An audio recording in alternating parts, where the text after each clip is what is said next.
Queridos amigos de Televicentro de todo el país, ha llegado la hora de la información. Es un placer tenerles el día martes. Mi querida Anita, se está acabando el mes, ¿eh?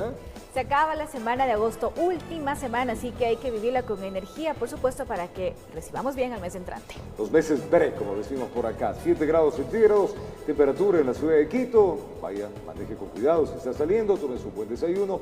Hay mucho para contarles en las próximas 2 horas 30. Iniciamos entonces con lamentables noticias. Un policía muerto y otro herido de gravedad es el saldo de un fatal accidente de tránsito ocurrido en Cuenca. Al parecer el vehículo habría perdido pista y cayó unos 30 metros. El Larry Lord tenía 29 años, vivía en Puerto Bolívar y deja en la orfandad a una niña de 6 años. Una llamada de emergencia alertó a los cuerpos de rescate por un accidente de tránsito que se había producido en el sector de San Pedro, parroquia Turi de la ciudad de Cuenca. Agentes de tránsito llegaron al sitio constatando que un vehículo había perdido pista. Indicándonos de un volcamiento. Se verifica en lo que es San Pedro de Turi. Se constata que aparentemente una pérdida de pista posterior al volcamiento. El vehículo, cuyos 2 ocupantes resultaron ser miembros de la Policía Nacional, cayó 30 metros a una pendiente. El vehículo rueda aproximadamente unos 30-40 metros sobre la pendiente. El resultado de este fatal accidente enluta a la familia del gendarme fallecido y a la institución policial, así como hay preocupación también por el uniformado que está gravemente herido.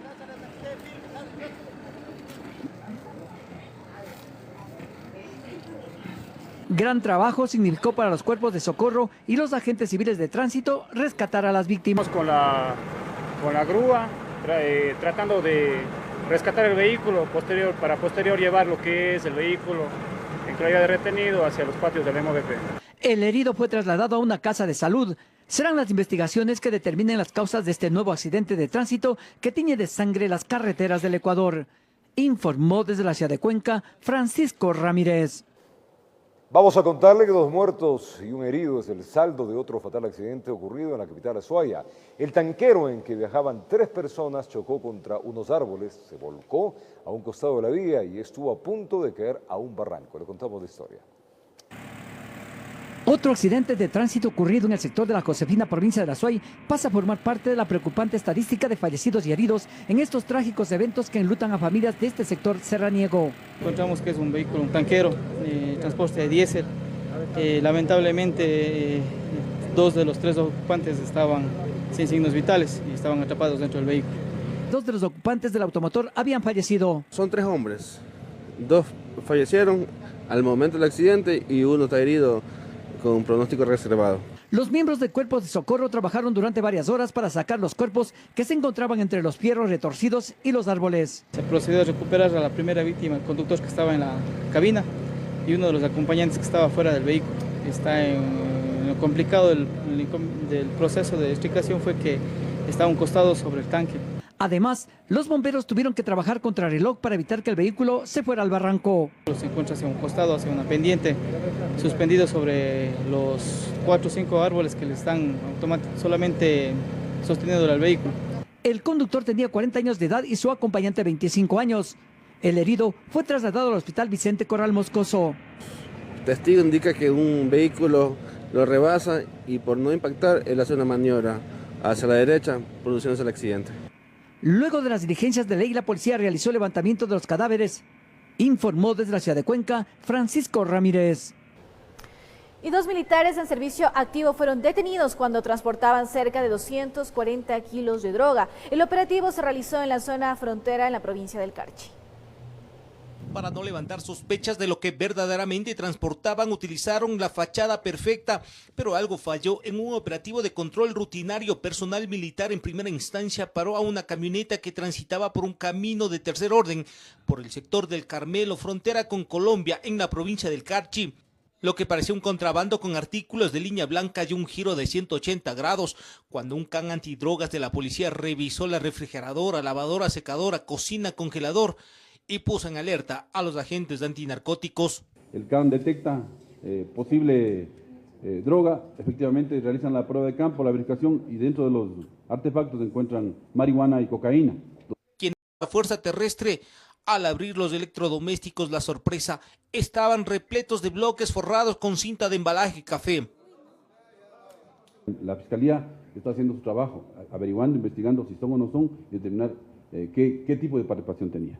En la prueba química, el reactivo reveló que 220 paquetes contenían marihuana y 20 clorhidrato de cocaína. Aparentemente, los dos uniformados habrían sido reclutados para movilizar los cerca de 240 kilos de droga, para lo cual utilizaban caminos de tercer orden con el fin de evadir los controles. Al momento del operativo no estaban uniformados, pero como que quisieron burlar el trabajo presentando credenciales de la Fuerza Terrestre. Hay 2 detenidos, en este caso, que presentan los documentos militares ecuatorianos. Una vez más, los tentáculos de la droga han demostrado que no tienen barreras, que buscan puntos neurálgicos para su lucrativo e ilegal negocio. En Quito informó Iván Casamen. Son las 7 de la mañana, 6 allá en Galápagos. Vamos a la provincia de Loja. En la ciudad, varias evidencias fueron presentadas, las mismas que se incautaron mediante un operativo Impacto 316. 4 personas resultaron detenidas. Veamos. Del operativo denominado Impacto 316 se desarticuló una organización delictiva que la conformaban 4 ciudadanos de nacionalidad ecuatoriana, decomisando varias evidencias. Retirando del mercado local 12.919 dosis de cocaína. Los operativos fueron ejecutados en varios sectores de la ciudad de Loja. Los detenidos ya tienen antecedentes penales. Dentro de las evidencias se encontraron billetes falsos, los mismos que tenían previstos hacerlos pasar en diferentes comercios. La presencia de este tipo de estafa en la que empiezan a circular este tipo de moneda falsificada de denominación de dólares estadounidenses, razón por la cual nosotros hemos incrementado el esfuerzo de búsqueda y el análisis de denuncias para poder establecer específicamente los hotspots donde se realizarían o cuáles serían los lugares más vulnerables para la distribución de este dinero. Era una banda que operaba de manera organizada para poder delinquir. Demostrando así que trabajaban de una manera muy organizada y logrando detectar cuáles eran los movimientos de estos individuos de tal manera que las autoridades competentes puedan sancionar de manera adecuada. Los detenidos fueron puestos a órdenes de las autoridades competentes. En Loja informó Marcela Constante Brito. Y en los últimos días, varios operativos de la Policía Nacional permitieron el decomiso de más de 1.800 kilos de droga en varios puntos del país. El alcaloide tenía como destino mercados internacionales. El policial del fin de semana dejó resultados alentadores.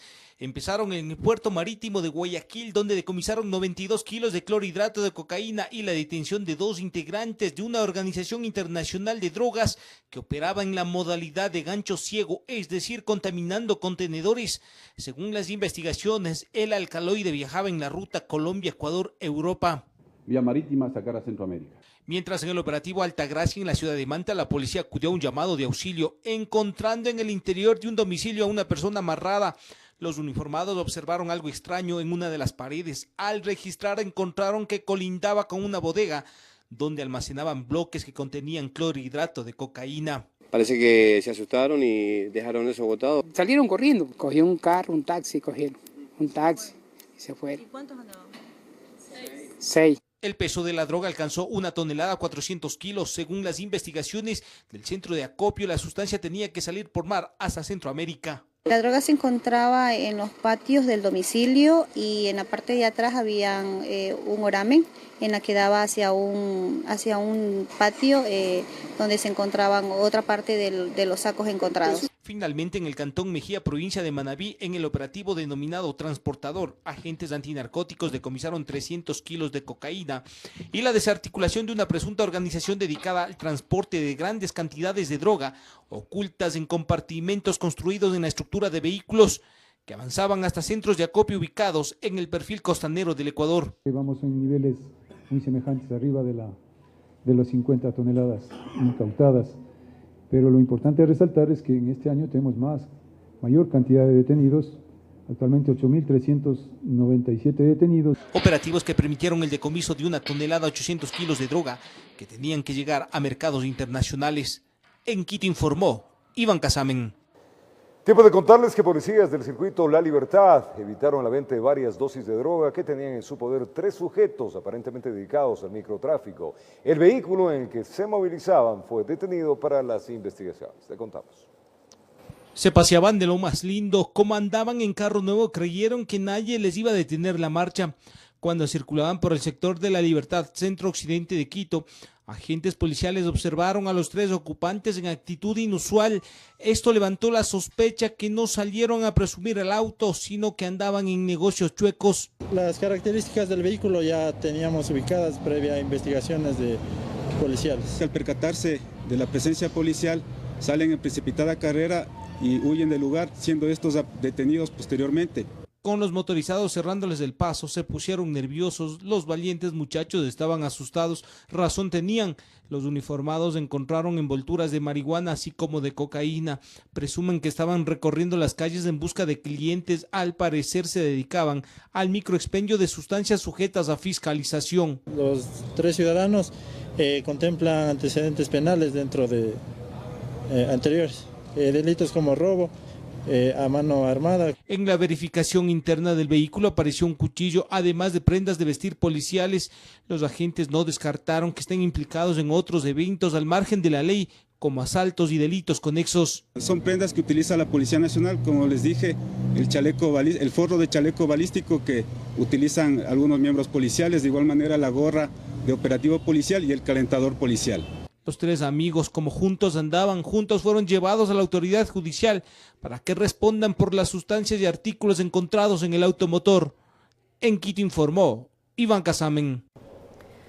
Y un ciudadano de 28 años de edad presuntamente se suicidó luego de lanzar primero, al parecer, a su pequeña hija de 5 años de edad desde el puente de Ridcay al río. Los 2 cuerpos se podían divisar al fondo del abismo. Este hecho causó conmoción en la gente que divisó esta tragedia. Nadie lo podía creer. Todo era estupor por lo visto. Actos que conmueven y que se pierden en cómo llegar a comprender hasta dónde es capaz un ser humano. En este caso, de un presunto padre que quite la vida a tan pequeña criatura. La conmovedora escena toma realidad cuando un policía es advertido del hecho. Una señorita que ya venía corriendo llorando. Y la señorita magnificó, se tiraron del puente. Nosotros nos acercamos para ver y prácticamente ya se habían tirado. Varias personas fueron testigos del antecedente de esta decisión fatal porque al parecer algo presentían. Y el señor aquí ha marcado a la niña, daba vueltas en el puente y venía, ha estado queriendo suicidarse. Se bajan de un vehículo Aveo a la altura del puente de Ridcay, lo dejan parqueado. Pero, ¿cómo adivinar que su presunto padre lanzaría a su pequeña hija al abismo inexorable de la muerte y luego ir con ella a su terrible encuentro? Bota a la niña mientras él se queda arriba colgado en un tubo. Le suelta a la niña cae adentro, él se queda colgado en el tubo y después se suelta él y cae abajo él. Y procede el ciudadano juntamente con la menor de edad, aproximadamente 5 años, a lanzarse del puente hacia el río cayendo sobre las rocas. Los testigos solo pudieron de cualquier manera bajar los 70 metros y ver de cerca los cuerpos destrozados de los 2. 2 cuerpitos ahí y tomé la decisión de irles a tapar porque mucha gente estaba tomando fotos ahí. Está destrozada la cabecita de la guagua. Y el señor también. Luego llegaron los cuerpos de socorro y todo el mundo a contemplar desde lejos y cerca la incomprensible tragedia, así como en medio del dolor ajeno a observar el rescate de los cuerpos. Ahora solo queda el trabajo investigativo para saber los motivos de tan fatal decisión que hizo llorar hasta el más fuerte. Informó desde la ciudad de Cuenca, Francisco Ramírez. Incomprensible realmente, lamentable. Vamos a la ciudad de Guayaquil. Un padre denunció que su hijo supuestamente había sido víctima de abuso físico y sexual por parte de otros menores en una casa hogar. En el Ministerio de Inclusión Económica y Social indicaron que se está realizando ya las investigaciones sobre este caso. Le contamos. Este padre de familia denunció en la fiscalía que su hijo habría sufrido agresiones físicas en una casa hogar del sur de Guayaquil, donde reside desde el pasado 15 de junio por orden de una jueza de la niñez. Todo su cuerpo maltratado de pie a cabeza, moretones por todas partes, e inclusive la fractura en la pierna izquierda. Tras ser dado de alta en un hospital donde fue atendido, el niño de 6 años volvió a la casa hogar, pero su padre está en contra de la decisión y solicita nuevamente su custodia. En un lugar que lo han agredido no puede volver a estar una víctima. Le quitaron la tenencia a mi ex esposa por maltrato al menor, porque es paciente psiquiátrica y que requiere tratamiento. Y que no me da el niño a mí porque no sabe quién soy yo. Que me devuelvan a mi hijo. Yo soy el padre del niño y tengo todos los requisitos para cuidar de él. Al respecto, el coordinador zonal del Ministerio de Inclusión Económica y Social respondió. Dentro del juego con otro niño tuvo una fractura y por lo tanto es trasladado a una unidad médica. El niño está primero con una orden judicial, no es porque la casa ha decidido, porque el MIJ ha decidido. Hay una orden de una jueza constitucional que ha ordenado justamente que el niño esté en el hogar. Hasta que no haya una revocatoria de esa medida, el niño nosotros no podemos primero entregárselo a la familia. Pero el padre del menor hace otra denuncia. Le narra al niño que ha sido tocado. Nosotros estamos creyendo que ha sido abusado el bebé ahí por otros niños. Hay un proceso de investigación, entiendo que ya el psicólogo de Fiscalía está levantando la información y de lo que entiendo todavía no hay la presentación de un informe. En el caso de haber un informe, acogeremos las recomendaciones de Fiscalía, pero en este momento hemos tomado medidas administrativas preventivas para garantizar el bienestar del niño. Mientras se resuelva la situación legal sobre la custodia del menor. Las hermanas del niño, quienes también van a poder estar durante unos horarios determinados para que puedan estarle asistiendo también a su hermano, y también hemos designado una tutora especializada en cuidados de niños para que esté las 24 horas con el niño. Informó Roselena Vázquez. Es momento de ir a una pausa comercial, pero al retornar les contamos que desde ayer la gasolina Super ya se vende en $2.98 en todas las gasolineras del país, tal como lo dispuso el gobierno nacional.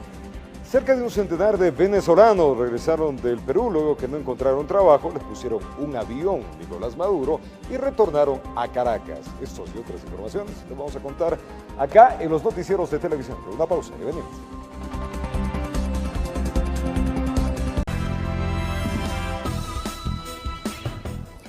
Gracias por acompañarnos. Les contamos que las gasolineras a escala nacional ya expenden el galón de súper en $2.98, tal y como se dispuso desde el gobierno. Sin embargo, hay algunas estaciones de servicio en donde el combustible se vende por un precio menor. La medida económica que incrementa el precio del galón de combustible súper, dispuesta por el gobierno nacional, inició este lunes 27 de agosto. Desde tempranas horas de la mañana ya se podían ver las variaciones en el precio. En unos constaba los $2.98, pero en otros había un precio menor. Para todo tipo de personas, ¿no? Hay personas que tienen la capacidad económica para solventar ese alza, otras personas que realmente se les hace dificultoso. Tienen una posibilidad de que si mismo ya no alcanza a las personas, podrían cambiar de la gasolina súper a la extra. A muchos conductores que utilizan la gasolina súper no les importó el cambio. Si toca pagar, ¿qué se puede hacer? ¿Usted no va a migrar a gasolina extra? No, me mantienen con súper. A la verdad yo pienso que si se tienen las posibilidades se puede poner eso. Otro grupo de personas como Vinicio Cáceres decidieron no hacer variaciones en su presupuesto, es decir, semanalmente, por ejemplo, gastarán lo mismo, aunque sabiendo que por menos galones. Semanalmente le pongo unos $20. Voy a seguir poniendo los 20, pero ya es menos cantidad, ¿no?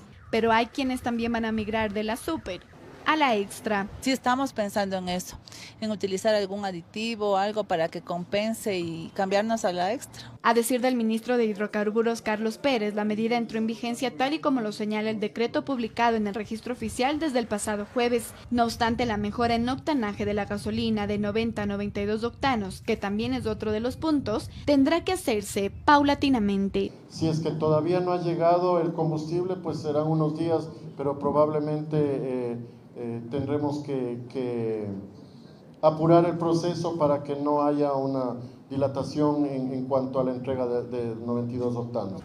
En Quito informó Andrea Orbe. Es tiempo de contarles que el Frente Unitario de Trabajadores se movilizará este 29 de agosto en rechazo de las últimas medidas adoptadas por el Gobierno Nacional, mientras que representantes de la CONAIE, también inconformes, realizarán un consejo político allá en Pastaza. Veamos. El incremento al precio de la gasolina súper es la principal causa de la inconformidad de varios grupos sindicalistas y organizaciones indígenas, quienes aseguran que la medida perjudicará sus bolsillos.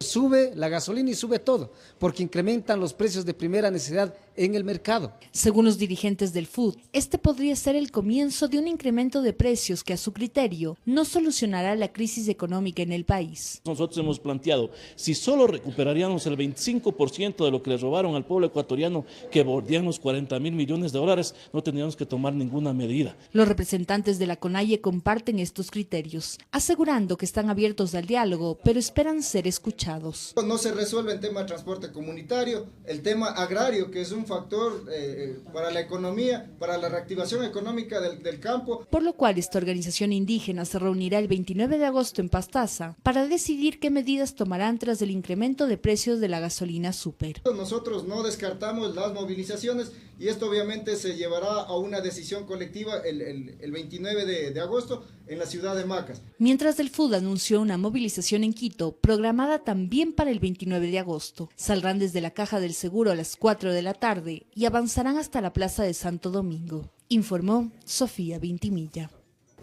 Y existe preocupación entre defensores de derechos humanos y juristas por la eliminación del Ministerio de Justicia. Cumplimiento a sentencias internacionales y la administración del sistema penitenciario son puntos que generan debates sobre la medida del Ejecutivo. En el año 2012, la Corte Interamericana de Derechos Humanos condenó al Estado ecuatoriano por violación al derecho a la consulta previa en el caso Sarayaku. La sentencia interpuesta por este organismo de justicia internacional no ha sido cumplida a cabalidad. Hay varias sentencias que están incumplidas, pese a que siguen pasando los años. Según Mario Merlo, quien representa jurídicamente al pueblo de Sarayaku, el Ministerio de Justicia deja un saldo negativo en estos temas, pues entre sus competencias tiene el de coordinar el cumplimiento de las obligaciones en materia de derechos humanos originadas en sentencias internacionales. Sin embargo, cree que esta institución no debería ser eliminada. Sino tratar de dotarle de un equipo técnico que conozca de la materia, de una autoridad, máxima autoridad que conozca de la materia y un poco de mayor compromiso en el cumplimiento de sus funciones institucionales. Merlo afirma que sin Ministerio de Justicia será aún más difícil que se dé cumplimiento a sentencias relacionadas con derechos humanos. Definitivamente, ¿no? Yo no sé cuál será el organismo que, una vez eliminado el Ministerio de Justicia, se encargue de la coordinación del cumplimiento de estas sentencias. Yo pienso que era adecuado tener un Ministerio de Justicia y de Derechos Humanos para que lo haga. A pesar que todavía no existe un pronunciamiento oficial sobre a quién derivarán las competencias del Ministerio de Justicia, juristas señalan que sería el Ministerio del Interior quien las asumirá. En torno a ello y centrándose en la administración del sistema penitenciario nacional, creen que tal posibilidad sería contraproducente para el país. No puede ser la policía porque es muy peligroso. ¿Por qué lo digo? Porque ya ha habido casos anteriormente, hace muchos años, donde estaba inmiscuido la policía en la rehabilitación social y ha sido totalmente nefasto. En este sentido, puntualiza el experto en derecho Alejandro Bermeo, se necesitaría de una entidad encargada netamente de coordinar y administrar el sistema penitenciario, pues según él, existe la experiencia del antiguo Ministerio de Gobierno que a su parecer fracasó en esta tarea, realidad que asegura podría repetirse. Había el ministro de Gobierno, Luis Robles Plaza, usted recordará, en la época de León Febres Cordero, manejaban todo el sistema de rehabilitación social y usted ve la corrupción total que fue en esa época. La eliminación del Ministerio de Justicia la hizo el presidente Lenín Moreno el pasado 21 de agosto como medida para reducir el tamaño del Estado y predicar con el ejemplo desde Carondelet ejecutando una política de austeridad. Los mecanismos de optimización deberán definirse en un plazo de 30 días, según refiere el decreto 491 del Ejecutivo. Informó Javier Rosero.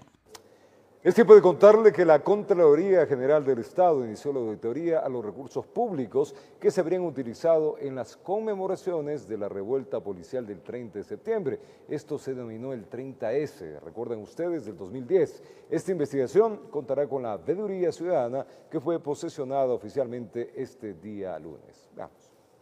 Óscar Ayerbe, Gerardo Zapata, Francisco Guzmán, Humberto Chichambe, Ricardo Rengifo, Patricio Simancas y Patricia Santillán son los integrantes de la comisión veedora conformada por miembros del colectivo Víctimas 30S, quienes acompañarán las investigaciones que llevará adelante la Contraloría General del Estado sobre la utilización de fondos públicos en torno a la revuelta policial del 30 de septiembre del 2010. Y es que fue el pasado 7 de agosto que este colectivo llegó hasta la Contraloría General solicitando 5 exámenes especiales al gasto de fondos públicos usados entre el 2011 y 2016. Solicitud que fue aprobada por CELI, quien además pidió que se conforme esta comisión veedora, que luego de su posesión tuvo su primera reunión de trabajo a puerta cerrada. Se ha firmado ya pedidos de inicio de auditoría especiales para 3 de los 5 puntos. Óscar Ayerbe, quien presidirá esta comisión veedora, detalló que también ya se crearon los equipos especializados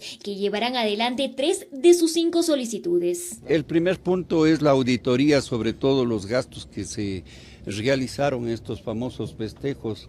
También se ha decidido conformar un equipo especial de investigación de todos los gastos que se realizaron en los medios de comunicación del Estado. Se está preparando una comunicación del Contralor General del Estado para que la Asamblea condone las deudas que implicaron glosas en contra de militares y policías para que estos recursos sean devueltos. Esto mientras que los otros 2 puntos restantes que implicarían auditorías a las actividades de la Secretaría Nacional de Inteligencia, SENAIN, gastos públicos, supuesta adulteración de documentos, testigos falsos y otros, no procederían en este pedido, en tanto que constituyen temas reservados que ya fueron investigados por esta entidad de control, indicó Ayerbe. Hemos acordado sean impulsados directamente por el fiscal general del Estado. En Quito informó Adriana Rojas. Y la Fiscalía reactivó el caso de presunto espionaje telefónico cometido durante el gobierno anterior. Aparentemente la SENAIN tuvo contratos con la empresa Hacking Team para vigilar a personajes políticos. Hasta la Fiscalía General del Estado llegó Andrés Páez para declarar por el presunto delito de espionaje y violación a la intimidad cometido presuntamente por la SENAIN en el periodo del expresidente Rafael Correa. He declarado sobre algunos temas que podían quedar en el olvido, por ejemplo, cuando me colocaron un dispositivo de seguimiento en mi vehículo y volveré a la Fiscalía en pocos días a entregar el dispositivo. A decir de Páez, la información que habría sido interceptada en uno de varios chats fue obtener los datos personales de los miembros que estaban en dicho grupo de conversación. Solamente pincharon uno de esos chats y esa información fue difundida en un video desarrollado por la SECOM. En la denuncia interpuesta por Páez y Lourdes Tibán se hablaría también de los contratos del Estado y Hacking Team. Yo pude leer el contrato y ahí está claramente que se hizo ese contrato para interceptación ilegal, para violación de datos personales, para romper seguridades de correos electrónicos, teléfonos celulares. Dentro de este proceso estaría inmiscuido también Pablo Romero, exsecretario de la SENAIN, quien debería rendir su versión este martes, pero según su abogado, él no podría hacer ninguna declaración. No tengo conocimiento si ha sido o no notificado. Él no puede dar ningún tipo de declaración frente a una autoridad ecuatoriana, autoridad jurisdiccional ecuatoriana, en virtud de su solicitud de asilo político que se sustancia en España. Dentro de este proceso, Andrés Páez habría solicitado a la Fiscalía que le dé otro día y hora para ampliar su declaración y documentar con pruebas lo dicho por él. El espionaje realizado por el correísmo tiene no solamente las interceptaciones telefónicas, también tiene la compra de equipos. Y yo me apresto a presentar aquí en la Fiscalía los documentos que acreditan que se compraron equipos, a ver si es que todavía están en la SENAIN. A esta diligencia no asistió Lourdes Tibán, informó Patricia Aldaz. Muchísima atención, el Estado ecuatoriano será demandado en la CIDH por la muerte de Óscar Villasís y Katy Velasco, la pareja secuestrada y asesinada por disidentes de las Fuerzas Armadas Revolucionarias de Colombia, las FARC. La defensa de los familiares de la pareja viajaron a los Estados Unidos para presentar la demanda y reparación integral. Veamos. Fue el pasado abril que la pareja de ecuatorianos Óscar Villasís, de 24 años de edad, y Katy Velasco, de 20, fue secuestrada y posteriormente asesinada supuestamente en la frontera entre Ecuador y Colombia por miembros del grupo disidente de las Fuerzas Armadas Revolucionarias de Colombia, FARC, Oliver Sinisterra, liderados por alias Guacho. El caso está siendo investigado por las autoridades ecuatorianas. Sin embargo, desde los familiares de las víctimas como de su abogado existe inconformidad. El gobierno ecuatoriano no nos han dado ningún tipo de respuesta. Esto es la desclasificación de la información. Ha habido un total silencio por parte de la Presidencia de la República, por parte de la Presidenta de la Asamblea, donde tampoco no nos han dado respuestas. Quieren poner el hecho en conocimiento de organismos internacionales con la finalidad de ser escuchados. y por eso es el motivo que nosotros vamos a Washington, a la CIDH, a plantear ya la demanda de reparación en contra del Estado ecuatoriano. Responsabilizan directamente al Estado ecuatoriano de la muerte de la pareja. Fue negligente por acción, por omisión, que realmente aquí tuvieron en contra de esta pareja secuestrada ecuatorianos, que no se pudo totalmente realizar un plan de acción para poder rescatar con vida a Katy y Oscar. Como parte de la investigación previa en Ecuador, está previsto que el próximo 6 de septiembre rinda su versión en la Fiscalía General del Estado la ex canciller María Fernanda Espinosa y el ex ministro de Defensa Patricio Zambrano. Para el 10, el ex ministro del Interior César Navas y el actual Mauro Toscanini, informó Héctor Romero.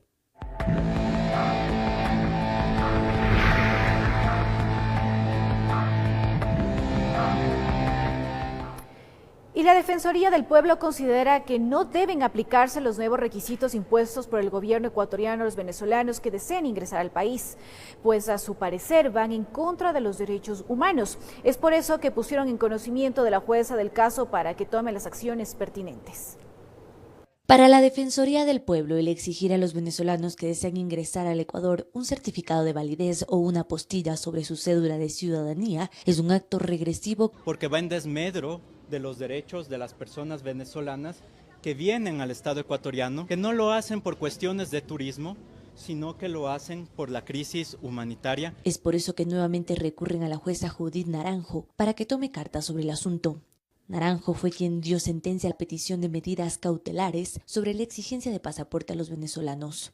Nosotros consideramos que hay un cumplimiento de la sentencia, que la sentencia de la unidad judicial de la jueza constitucional tiene que respetarse. La jueza ha dispuesto que establezcan un plan de contingencia. Urgen a la magistrada a pronunciarse al respecto.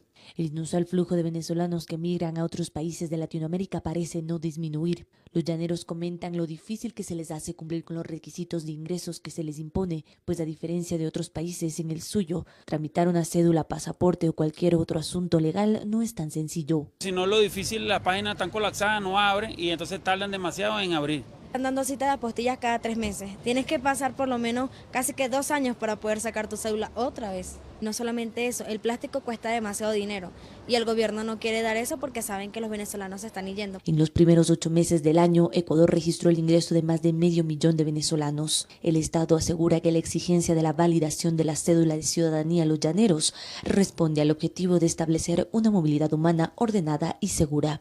Informó Carolina Basante.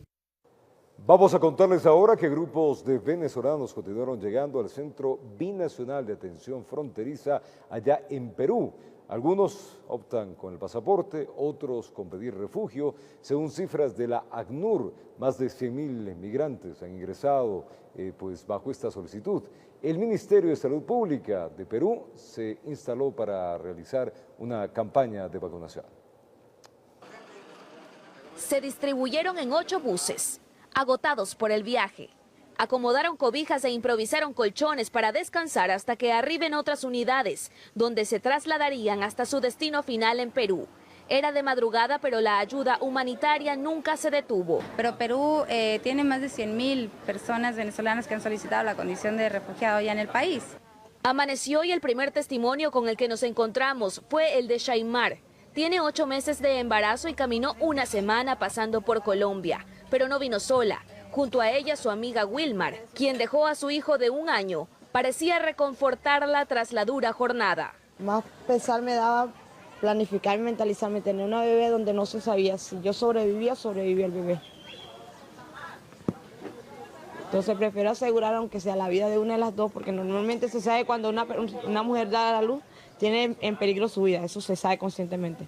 Pero que ya por lo menos sepa que vas a contar con un equipo médico y vas a contar con instrumentos médicos y vas a contar con un equipo de salud bien, ya es un alivio más. A mí me dio esta chance de celebrar el primer añito, antes de que se pusiera la situación tan difícil. Y bueno, él le muestran fotos mías, le da besos. Y él sabe que yo soy su mamá. ¿No tiene carnet de vacuna el bebé? El Ministerio de Salud instaló un puesto para vacunar de forma gratuita contra la influenza y otras enfermedades a los que cumplían con su trámite de ingreso al territorio. Los primeros en la fila, Vanessa y su bebé de 3 meses. Me vine fue por ella y por la que tengo en Venezuela que tiene 8 años. Por ella es que lo estoy haciendo, porque en Venezuela no hay futuro para los niños. En Venezuela los niños se mueren de desnutrición, no hay vacunas, no hay leche, no hay pañales. No vengo acá porque me quise venir, sino por una necesidad. Según la Superintendencia Peruana de Migraciones, han otorgado más de 90.000 permisos temporales de permanencia.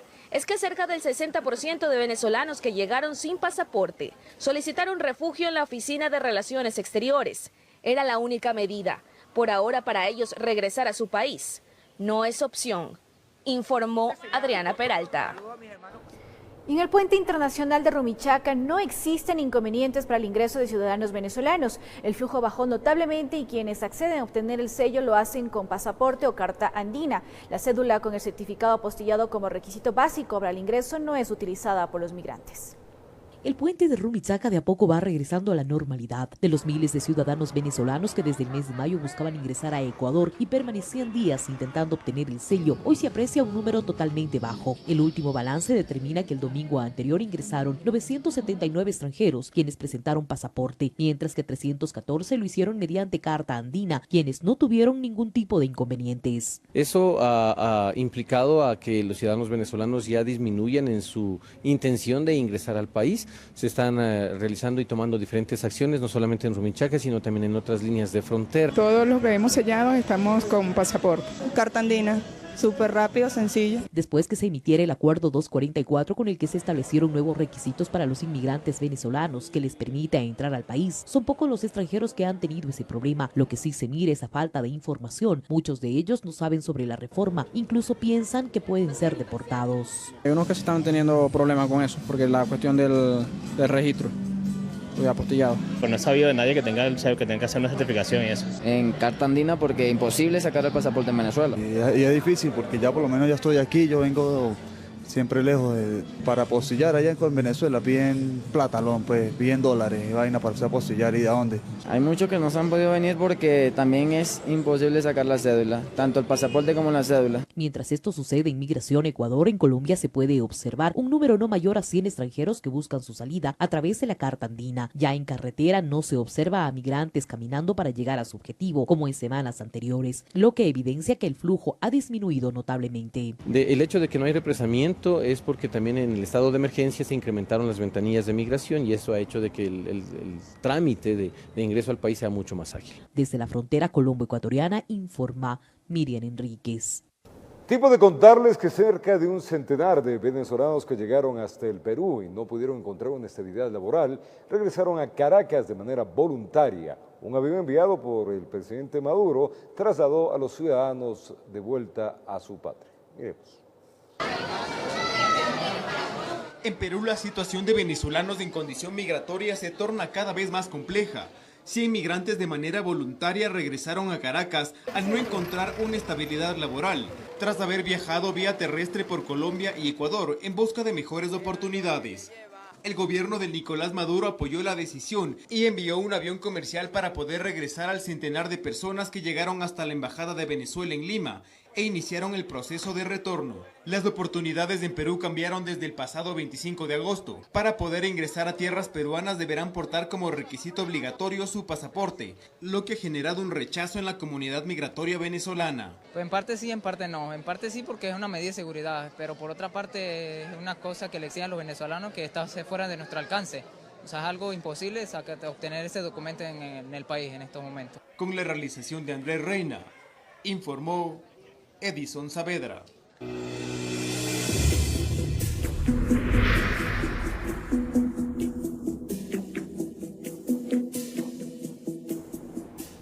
Y conseguir un trabajo en un país desconocido es casi una tarea imposible. Muchas mujeres venezolanas que han migrado a nuestro país han encontrado en la prostitución una salida a sus problemas económicos. Con este trabajo mantienen a sus familias y a los hijos que dejaron en su país.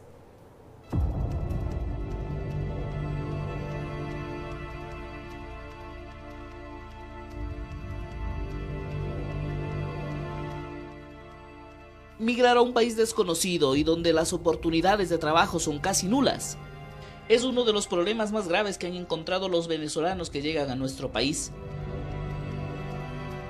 Aprovechándose de esta situación, muchas mujeres que pasaron por el puente de Rumichaca son captadas por negociantes que buscan a las chicas para que trabajen en el negocio de la prostitución. Y en medio de la necesidad de recursos, algunos toman la dura decisión de aceptar esta propuesta. Así nos lo cuenta Yorimar, quien llegó a Ecuador hace 7 meses en búsqueda de nuevas oportunidades, pero su condición de ilegal le ha impedido encontrar un trabajo. Ella se vio obligada a aceptar la propuesta.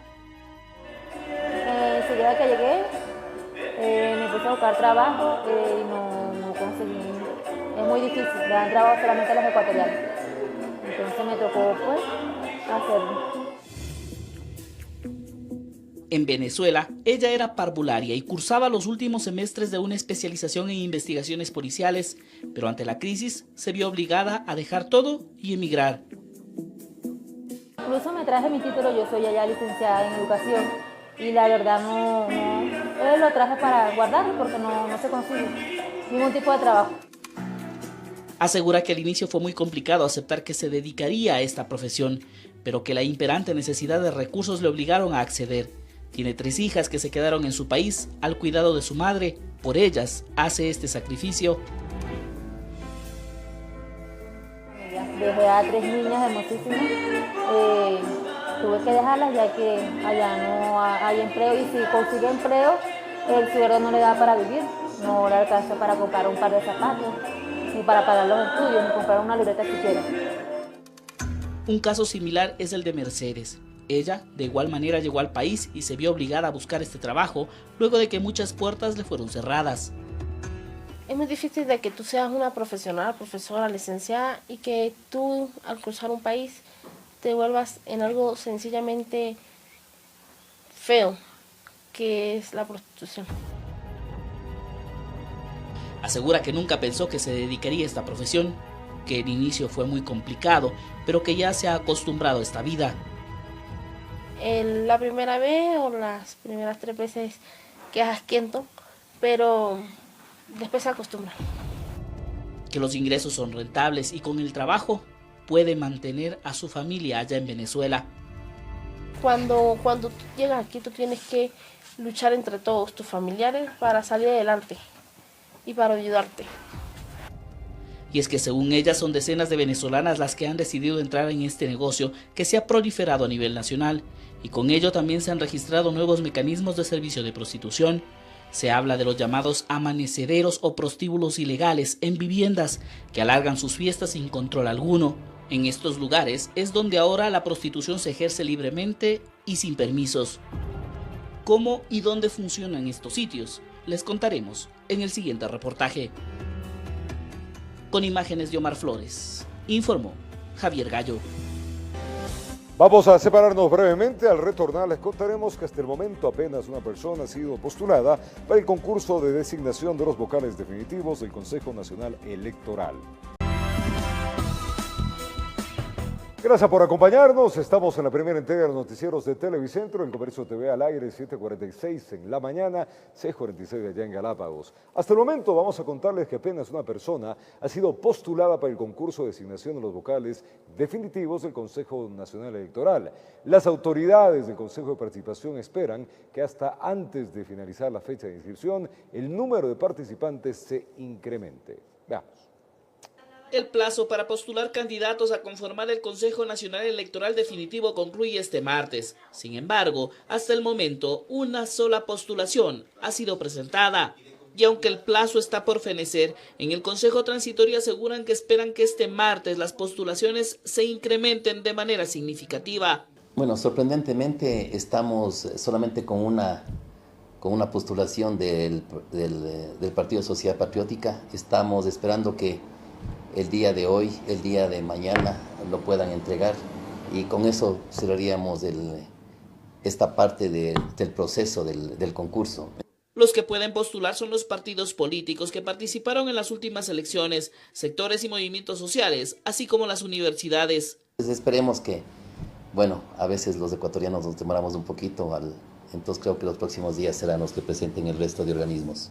En el Consejo, además, está por terminar el plazo que le otorgó la consulta popular de poderes extraordinarios para evaluar a las autoridades, y hasta el momento solo falta por evaluar el Tribunal Contencioso Electoral y tomar una decisión final sobre la Corte Constitucional.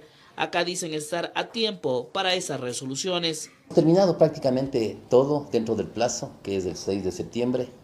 Está únicamente este momento en transcurso, digamos, en el proceso, la Corte Constitucional, el Tribunal Contencioso Electoral y la Superintendencia de Ordenamiento Territorial. Y sobre una evaluación a su gestión, los miembros del Consejo aseguran que es la ciudadanía los que deberán dar una calificación a su trabajo, que dicen lo han cumplido de la mejor manera.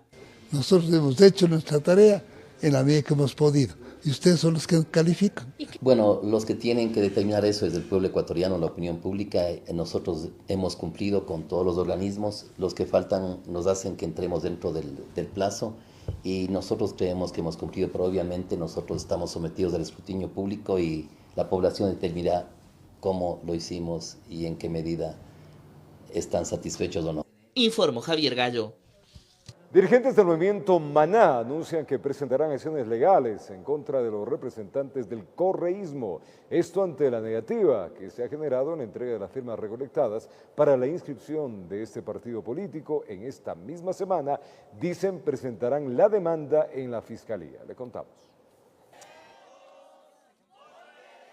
Los correístas que buscaban agruparse dentro del movimiento Maná en estas próximas elecciones aseguran que la expulsión de este movimiento político es producto del constante bloqueo que están sufriendo por parte del poder.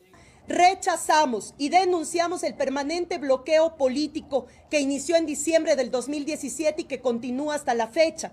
Que queden claro que con la decisión del Consejo Electoral de reconocer únicamente a la dirigente que los había expulsado es una muestra clara de este bloqueo político. Es lo que acaba de hacer en los últimos días el Consejo Nacional Electoral, dando un certificado de representación legal de el movimiento Maná hacia otra persona que no es la que funge como representante legal, que en este caso es Juan Pablo Arévalo. Pero desde Maná se rechaza esta aseveración. Afirman que la decisión fue clara y directa. No quieren que dentro de sus filas se repitan las acciones unilaterales que se vieron dentro de Alianza País. En nuestro partido no van a tener ese espacio, porque no queremos darle más chance al totalitarismo correísta. Es más, anuncian que en las próximas horas presentarán una demanda penal en contra de los dirigentes correístas por el supuesto robo de las firmas que respaldarían la reinscripción del movimiento. No es ni de la Revolución Ciudadana ni de Rafael Correa. Esas firmas son de Maná y ellos en este momento lo que tienen es secuestradas las firmas. Es que aseguran que las más de 400.000 firmas que habrían recogido los correístas deben ser entregadas al movimiento Maná para que se pueda concretar su reinscripción antes de este viernes. Y presentaremos la demanda como mucho el día miércoles de esta semana. ¿Esta misma semana en toca? Esta misma semana, porque hay que cortar el mal de raíz. No se puede dejar que estos señores sigan tomando el nombre de una organización que no les pertenecen para dar ruedas de prensa y confundir a la opinión pública. Así, la facción de Maná reconocida por el Consejo Electoral pone plazos para que los correístas entreguen las firmas recolectadas para la inscripción del movimiento. Caso contrario, anuncian acciones legales en su contra. Informó Javier Gallo.